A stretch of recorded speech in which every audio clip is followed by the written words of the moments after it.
Alright, what is going on, guys? It's Roman here with that racing channel. Today we are back out here doing another feature. Today we are going to be featuring this R33 GT-R V-Spec. This thing is really clean. If you guys don't remember, we've actually featured this car before.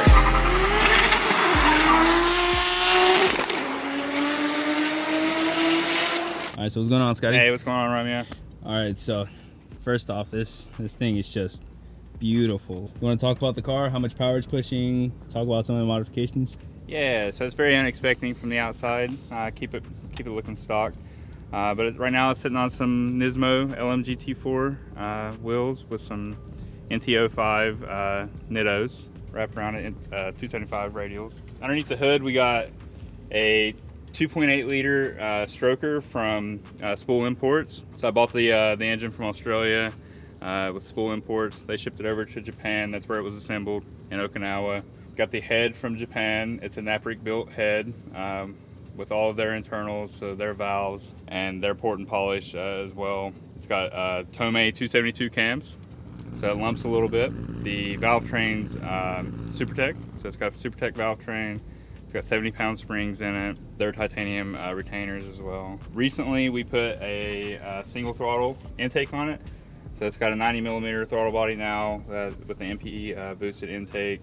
My buddy Manny, he fabbed up all of the intercooler piping.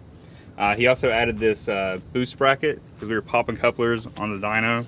It was just making too much boost. But right now we got it setting at 35 PSI. Matt Shue, he's the one that tuned it down in Ruth Allen, Virginia. It's probably sitting around 800, but we're gonna put it on a dyno jet to find out for sure.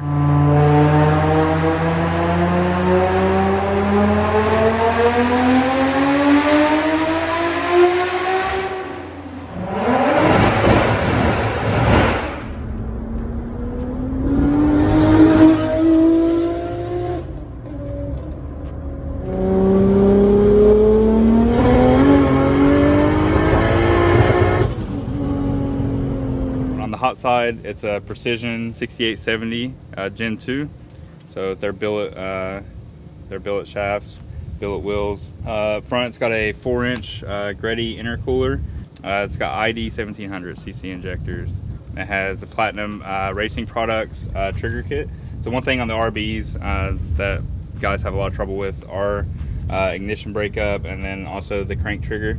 So Platinum Racing Products, Jonathan Elias, he works for Platinum Racing Products USA.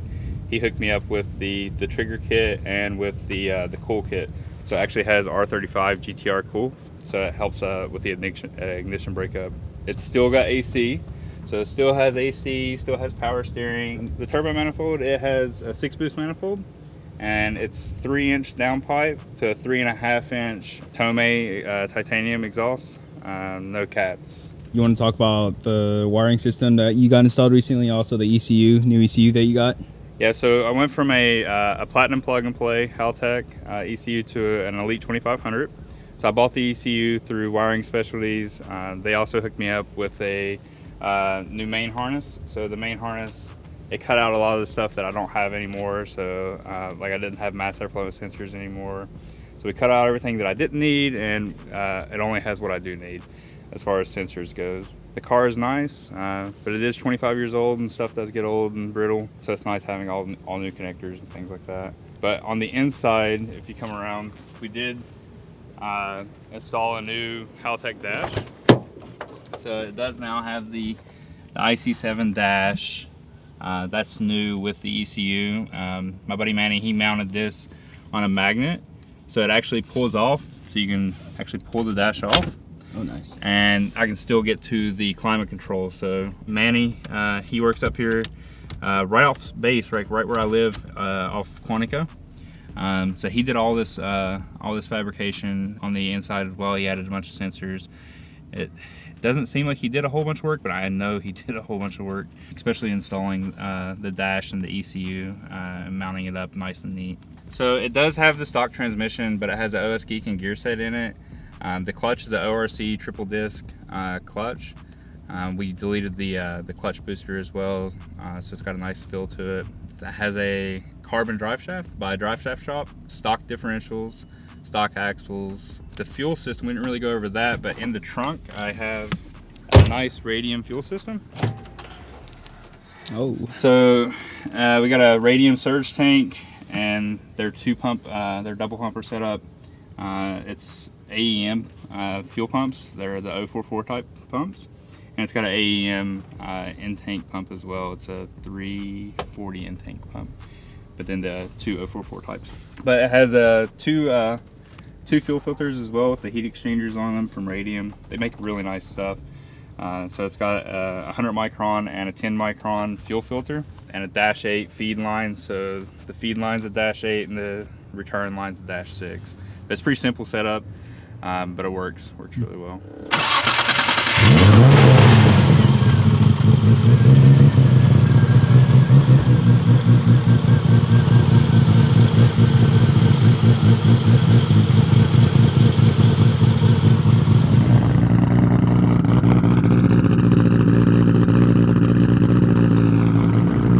Sounds so nice.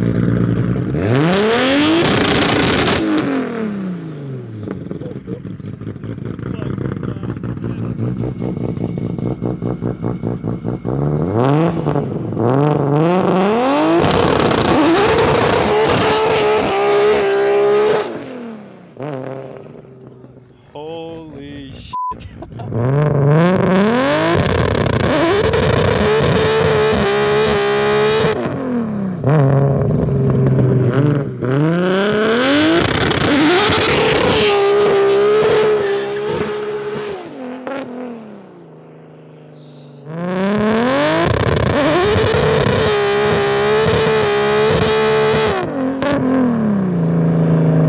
Guy over there. Just pull his phone out.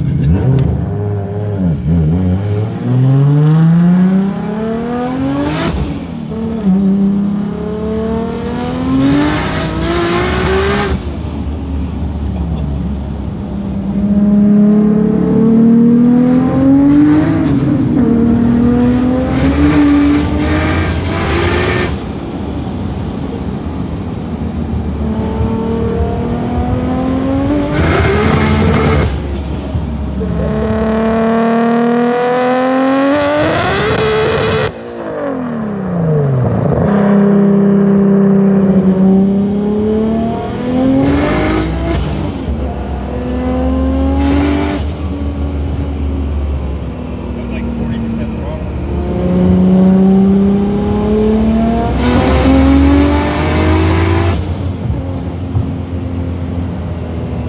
Yeah, so these are pretty sought after wheels, especially in Japan. They're the old style LMGT4 wheels. They're a 9.5-inch wheel, and it's got Nitto NTO5 drag radials on all four.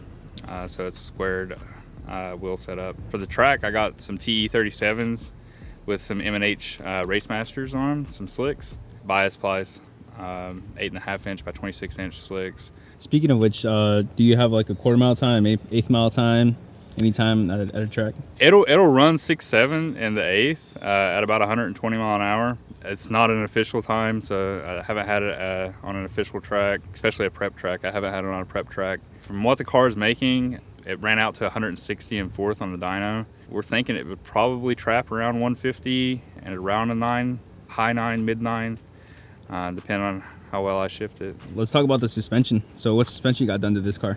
So it has Blitz ZZR coilovers on it. They're not like the high end, but they're pretty soft for what I want to do. You know, street and drag, maybe a little bit of roll racing. The coilovers are pretty nice and adjustable. The control arms it's a Driftworks kit. So I have a Driftworks kit in the rear. So I deleted the Hicus, and it has the control arms from the Driftworks kit in the rear, and it has a Cusco kit up front. I just didn't like the way the Driftworks front was. But the Cusco up front is a solid piece, and the Driftworks was a 2-piece. So it just feels a little bit stiffer with the Cusco setup. And other than that, I replaced all the bushings. Like I said, it's an old car, it's 25 years old. So I replaced all the suspension bushings, all the differential bushings, pretty much anything that was a wearable item has been replaced, besides the axles and differentials. All right, guys, so that's all for today. I hope you guys enjoyed the video. Thank you so much for the ride. This car is so sick. I think it deserves the TRC approved stamp. Like the video, comment, let us know what you think, subscribe, and I'll see you guys in the next one.